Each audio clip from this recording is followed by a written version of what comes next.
economic hitmen really have been the ones responsible for creating this first truly global empire. And we work many different ways.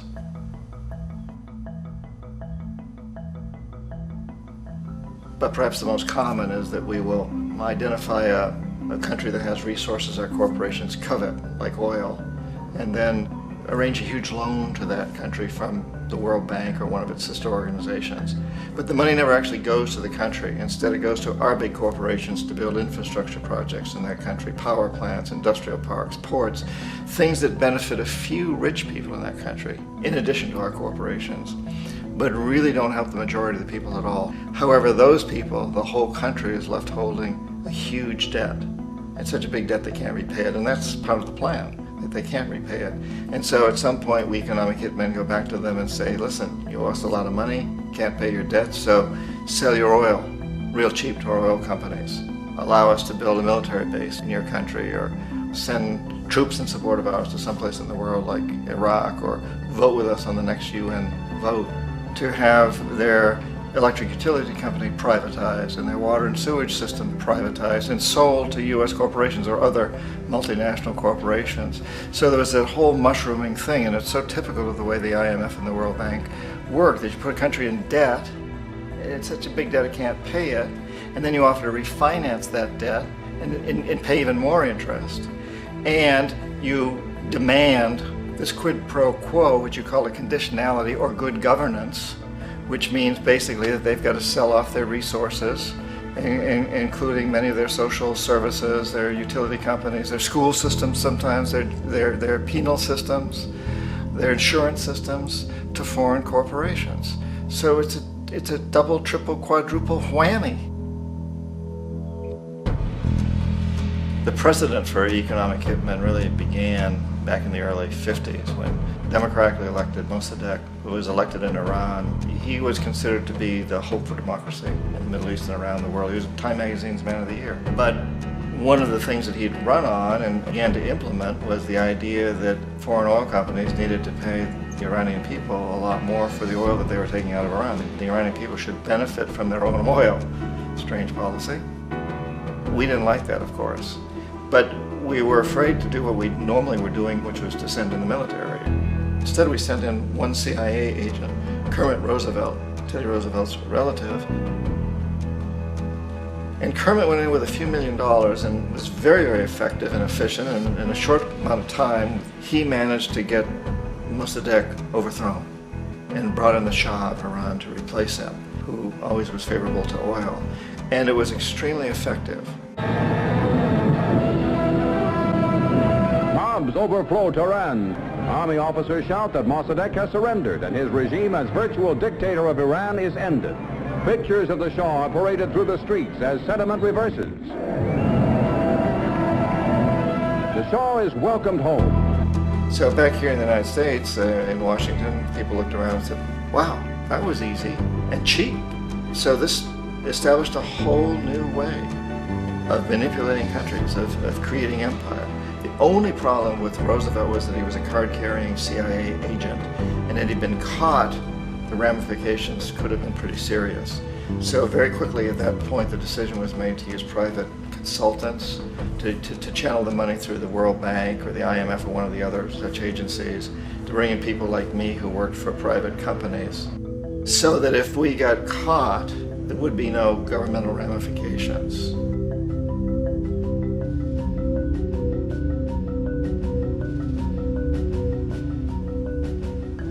When Arbenz became president of Guatemala, the country was very much under the thumbs of United Fruit Company, the big international corporations. And Arbenz ran on this ticket that says, you know, we want to get the land back to the people.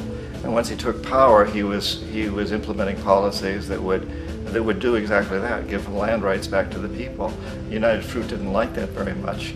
And so they hired a public relations firm, launched a huge campaign in the United States to convince the United States people, the citizens of the United States, and the press of the United States, and the Congress of the United States, that Arbenz was a Soviet puppet, and that if we allowed him to stay in power, the Soviets would have a foothold in this hemisphere. And that, at that point in time, was a huge fear on everybody's mind, the Red Terror, the Communist Terror. And so, to make a long story short, Out of this public relations campaign came a commitment on the part of the C.I.A. and the military to take this man out. And in fact, we did. We sent in planes, we sent in soldiers, we sent in jackals, we sent everything in to take him out, and did take him out. And as soon as he was removed from office, the new guy that took over after him basically reinstated everything to the big international corporations, including United Fruit.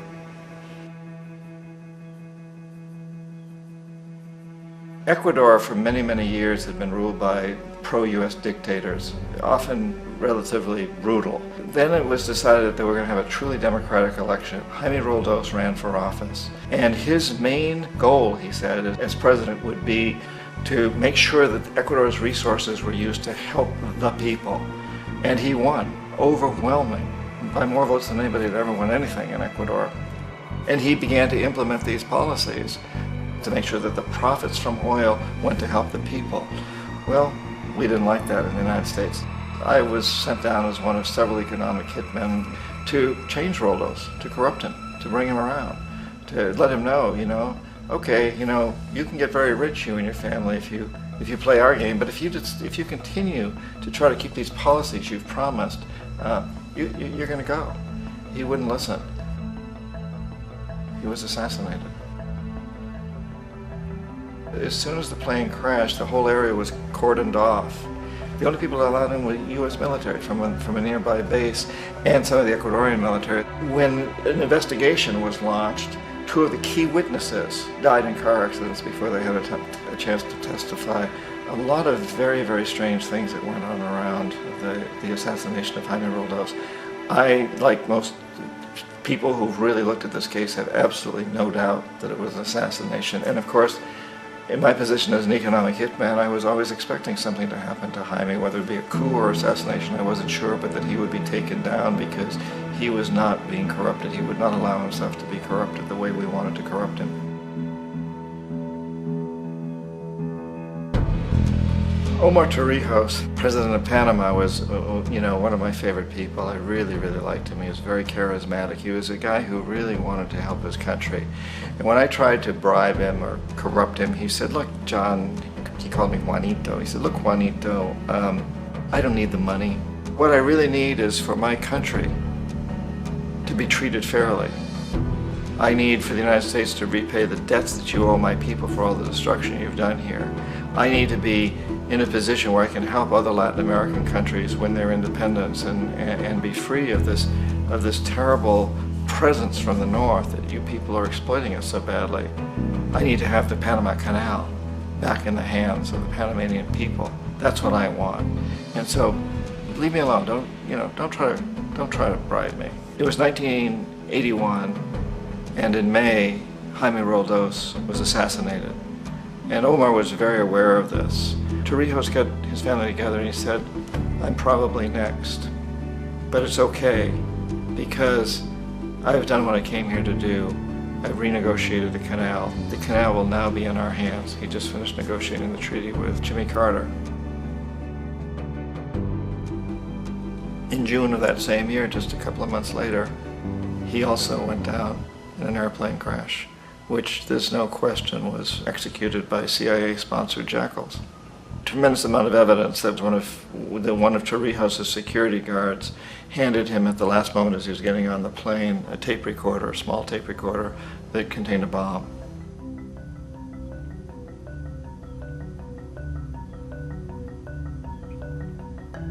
It is interesting to me how this system has continued pretty much the same way for years and years and years, except the economic hitmen have got better and better and better. Then we come up with, very recently, what happened in Venezuela. In 1998, Hugo Chavez gets elected president, following a long line of presidents who had been very corrupt and basically destroyed the economy of the country. And Chavez was elected amidst all that. Chavez stood up to the United States, and he's done it primarily demanding that Venezuelan oil be used to help the Venezuelan people. Well, we didn't like that in the United States. So in 2002, a coup was staged, which there's no question in my mind, and most other people's minds, that the CIA was behind that coup.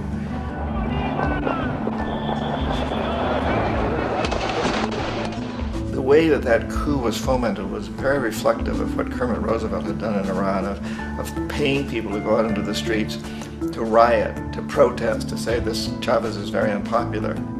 You know, if you can get a few thousand people to do that, television can make it look like it's the whole country, and things start to mushroom. Except in the case of Chavez, he was smart enough, and the people were so strongly behind him that they overcame it, which was a phenomenal moment in the history of Latin America.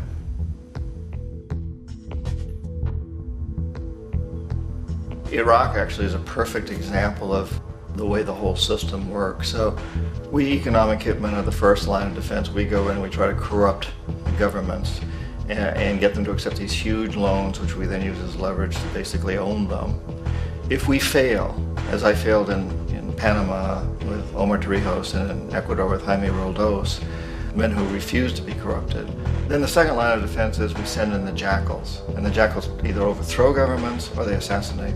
And once that happens and a new government comes in, and boy, it's going to toe the line because the new president knows what will happen if he doesn't. In the case of Iraq, both of those things failed. Economic hitmen were not able to get through to Saddam Hussein. We tried very hard. We tried to get him to accept a deal very similar to what the House of Saud had accepted in Saudi Arabia, but he wouldn't accept it. And so the jackals went in to take him out. They couldn't do it. His security was very good. After all, he had one time worked for the CIA. He'd been hired to assassinate a former president of Iraq and failed, but he knew the system. So in '91, we send in the troops and we take out the Iraqi military. So we assume at that point that Saddam Hussein is going to come around. We could have taken him out, of course, at that time, but we didn't want to. He's the kind of strong man we like. He controls his people. We thought he could control the Kurds and keep the Iranians in their border and keep pumping oil for us. And that once we took out his military, now he's going to come around. So the economic hitmen go back in the 90s without success. If they'd had success, he'd still be running the country. We'd be selling him all the fighter jets he wants and everything else he wants. But they couldn't, they didn't have success. The jackals couldn't take him out again, so we sent the military in once again, and this time we did the complete job and took him out, and in the process created for ourselves some very, very lucrative construction deals. We had to reconstruct a country that we'd essentially destroyed, which is a pretty good deal if you own construction companies, big ones. So, you know, Iraq shows the three stages. The economic hitmen failed there, the jackals failed there, and as a final measure, the military goes in. And in that way, we've really created an empire, but we've done it very, very subtly. It's clandestine. All the empires of the past were built on the military, and everybody knew they were building them. So that the British knew they were building them, the French, the Germans, the Romans, the Greeks. And they were proud of it, and they always had some excuse like spreading civilization, spreading some religion, something like that. But they knew they were doing it. We don't. The majority of the people in the United States have no idea that we're living off the benefits of a clandestine empire, that today there's more slavery in the world than ever before. And then you have to ask yourself, well, if it's an empire, then who's the emperor? Obviously, our presidents of the United States are not emperors. An emperor is someone who's not elected, doesn't serve a limited term, and doesn't report to anyone, essentially. So you can't classify our presidents that way. But we do have what I consider to be the equivalent of the emperor, and it's what I call the corporatocracy. The corporatocracy is this group of individuals who run our biggest corporations, and they really act as the emperor of this empire. They control our media, either through direct ownership or advertising. They control most of our politicians because they finance their campaigns, either through their corporations or through personal contributions that come out of the corporations. They're not elected, they don't serve a limited term, they don't report to anybody. And at the very top of the corporatocracy, you really can't tell whether a person's working for a private corporation or the government because they're always moving back and forth. So, you know, you've got a guy who one moment is the president of a big construction company like Halliburton, and the next moment he's vice president of the United States, or the president who is in the oil business. And this is true whether you've got Democrats or Republicans in the office. You have to moving back and forth through the revolving door. And in a way, our government is invisible a lot of the time, and its policies are carried out by our corporations on one level or another. And then again, the policies of the government are basically forged by the corporatocracy and then presented to the government. They become government policy. So it's an incredibly cozy relationship. This isn't a conspiracy theory type of thing. These people don't have to get together and plot to do things. They all basically work under one primary assumption, and that is that they must maximize profits regardless of the social and environmental costs.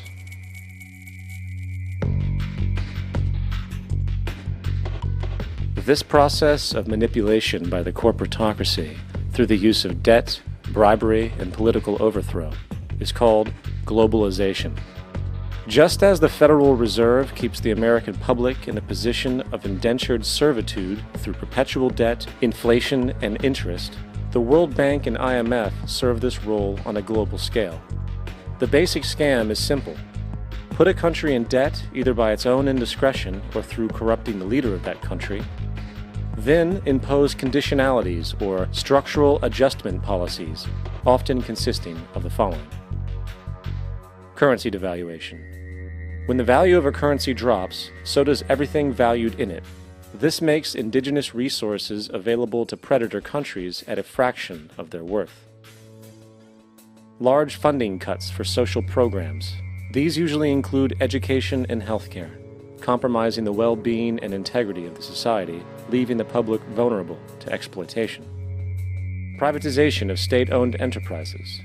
This means that socially important systems can be purchased and regulated by foreign corporations for profit.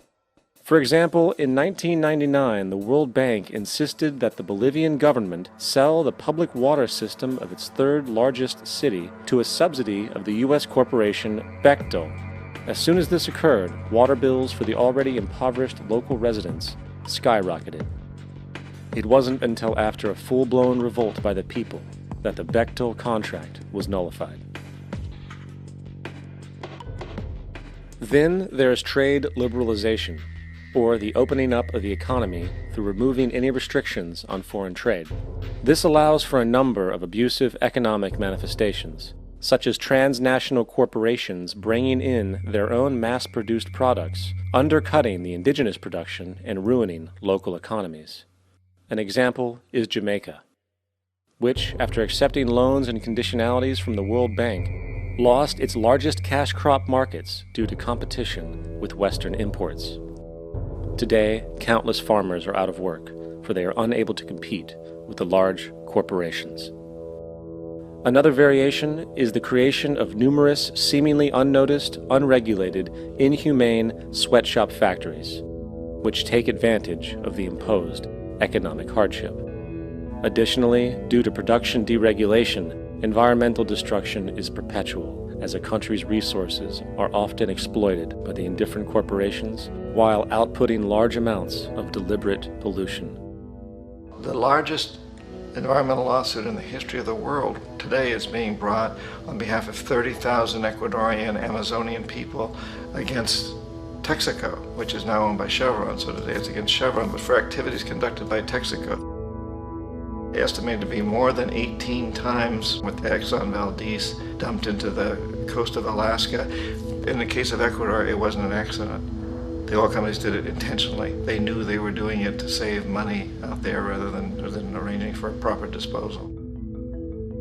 Furthermore, a cursory glance at the performance record of the World Bank reveals that the institution, which publicly claims to help poor countries develop and alleviate poverty, has done nothing but increase poverty and the wealth gap, while corporate profits soar.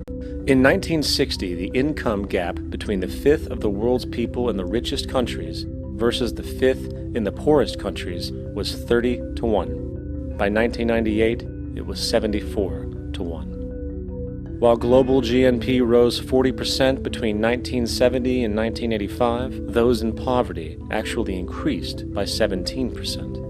While from 1985 to 2000, those living on less than $1 a day increased by 18%. Even the Joint Economic Committee of the U.S. Congress admitted that there is a mere 40% success rate of all World Bank projects. In the late 1960s, the World Bank intervened in Ecuador with large loans. During the next 30 years, poverty grew from 50% to 70%. Under or unemployment grew from 15 to 70%. Public debt increased from 240 million to 16 billion, while the share of resources allocated to the poor went from 20% to 6%. In fact, by the year 2000, 50% of Ecuador's national budget had to be allocated for paying its debts. It is important to understand the World Bank is, in fact, a U.S. bank, supporting U.S. interests. For the United States holds veto power over decisions, as it is the largest provider of capital. And where did it get this money? You guessed it, it made it out of thin air through the fractional reserve banking system. Of the world's top 100 economies, as based on annual GDP, 51 are corporations, and 47 of that 51 are US-based. Walmart, General Motors, and Exxon are more economically powerful than Saudi Arabia, Poland, Norway, South Africa, Finland, Indonesia, and many others. And, as protective trade barriers are broken down, currencies tossed together and manipulated in floating markets, and state economies overturned in favor of open competition and global capitalism, the empire expands. You get up on your little 21-inch screen and howl about America and democracy. There is no America. There is no democracy. There is only IBM and ITT and AT&T and DuPont, Dow, Union Carbide, and Exxon. Those are the nations of the world today. What do you think the Russians talk about in their councils of state? Karl Marx? They get out their linear programming charts, statistical decision theories, minimax solutions, and compute the price-cost probabilities of their transactions and investments, just like we do. We no longer live in a world of nations and ideologies, Mr. Beale. The world is a college of corporations, inexorably determined by the immutable bylaws of business. The world is a business, Mr. Beale.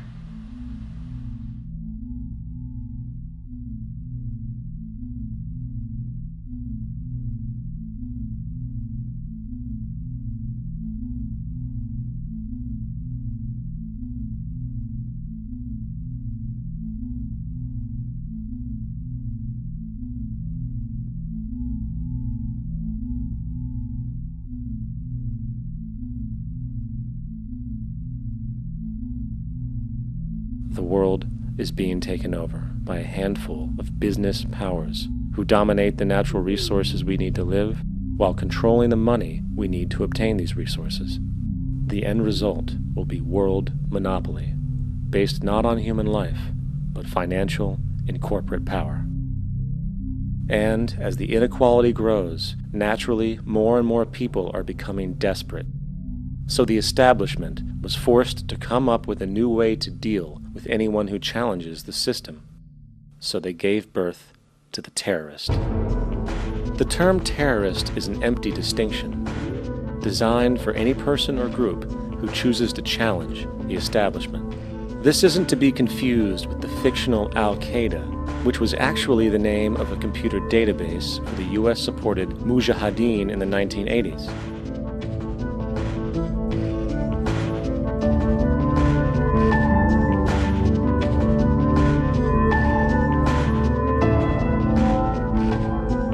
In 2007, the Department of Defense received $161.8 billion for the so-called global war on terrorism. According to the National Counterterrorism Center, in 2004, roughly 2,000 people were killed internationally due to supposed terrorist acts. Of that number, 70 were American. Using this number as a general average, which is extremely generous, it is interesting to note that twice as many people die from peanut allergies a year than from terrorist acts. Concurrently, the leading cause of death in America is coronary heart disease, killing roughly 450,000 each year. And in 2007, the government's allocation of funds for research on this issue was about $3 billion. This means that the U.S. government in 2007 spent 54 times the amount for preventing terrorism than it spent for preventing a disease which kills 6,600 times more people annually than terrorism does. Yet, as the name terrorism and Al-Qaeda are arbitrarily stamped on every news report relating to any action taken against U.S. interests, the myth grows wider.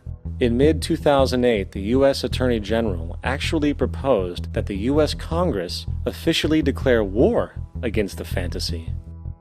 Not to mention, as of July 2008, there are now over 1 million people currently on the U.S. terrorist watch list. These so-called counterterrorism measures, of course, have nothing to do with social protection, and everything to do with preserving the establishment amongst the growing anti-American sentiment both domestically and internationally, which is legitimately founded on the greed-based corporate empire expansion that is exploiting the world. The true terrorists of our world do not meet at the docks at midnight or scream Allah Akbar before some violent action. The true terrorists of our world wear $5,000 suits and work in the highest positions of finance, government, and business. So, what do? How do we stop a system of greed and corruption that has so much power and momentum? How do we stop this aberrant group behavior which feels no compassion for, say, the millions slaughtered in Iraq and Afghanistan, so the corporatocracy can control energy resources and opium production for Wall Street profit?